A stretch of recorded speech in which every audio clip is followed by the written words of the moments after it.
Hey guys, this is Fundo on Nonchopagama. Tonight on Uzalo, Nonka tell Pastor Kuala she knows the body of Nomzamo. She got information from Sbu.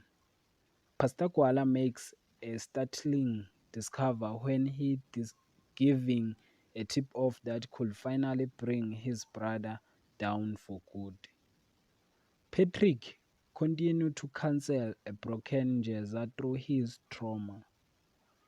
Mr. Mbatha found himself in sinking, and when Babekazi next mission led him in an inyanga consulting room, Mbatha don't want to trust inyanga.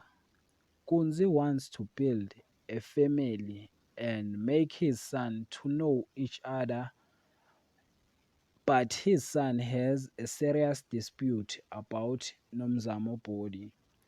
Do you think Nonka will betray Sbonelo and Sbu? Please leave your comment below. Don't forget to like and comment and subscribe. Therefore, thanks.